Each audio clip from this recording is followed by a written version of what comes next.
surds is actually easier than you think. If you're given the surd of 6 and 2 and you're told to multiply, how would you do this? Well, simply multiply.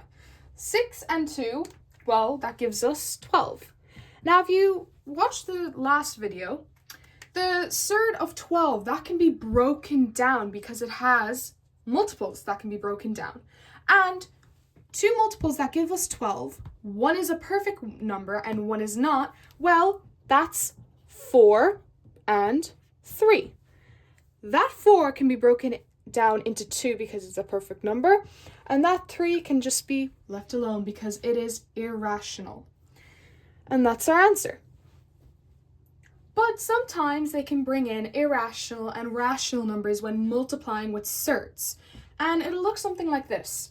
So 2 and the surd of 3 multiplied by 3 and the surd of 5. Now solve for this. You would have to separate the rational with the irrational. So I'm going to take the 2 and 3 and multiply, which will give me 6. And then I'm going to turn to the irrational numbers, which is 3 and 5, and that'll give me 15. And that's my answer. Now, some would think that, well, can't you just simplify that even further, because there are multiples of 5 and 3. But there's no perfect number. Now, keeping that in mind, let's solve this question. The surd of 32 multiplied the surd of 48. How would we solve this?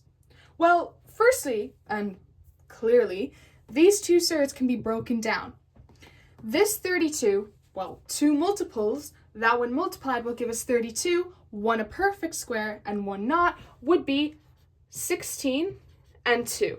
16 being the perfect, 2 not.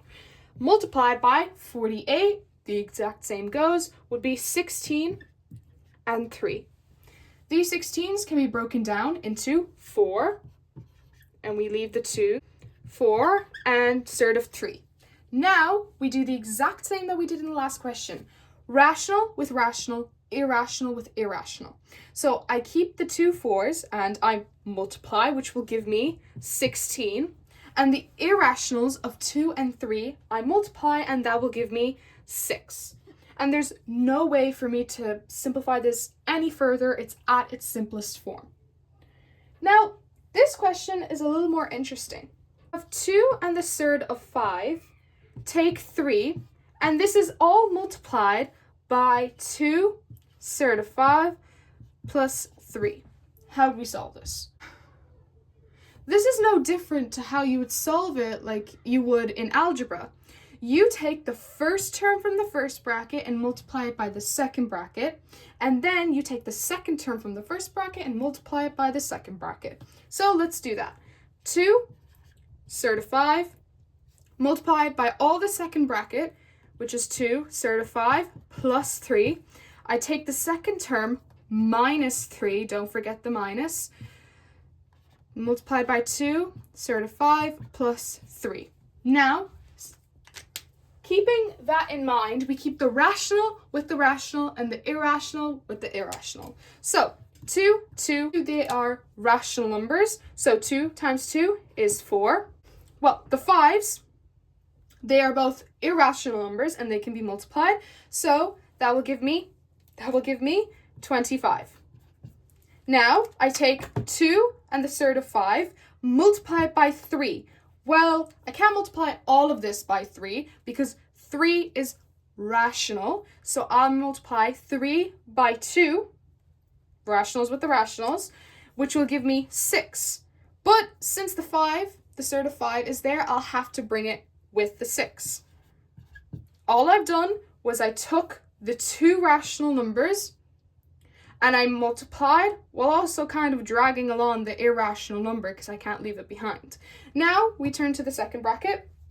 Minus 3 and 2, these are both rational numbers. So minus 3 multiplied by 2, that's minus 6.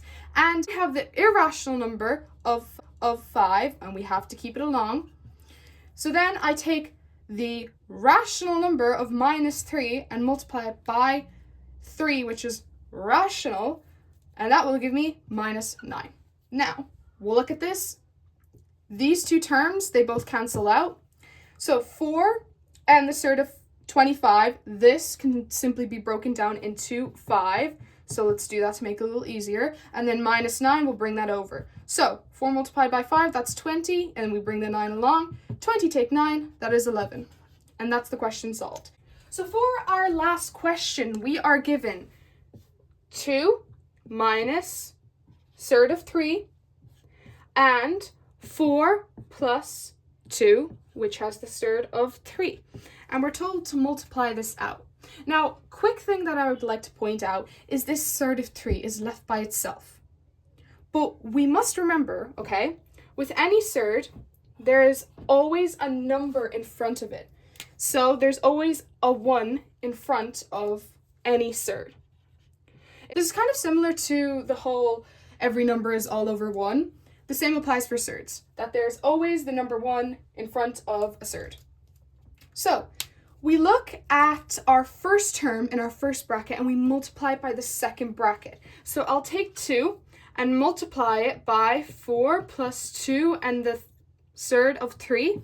Then I take the second term from the second bracket minus a surd of 3. Don't forget the signs.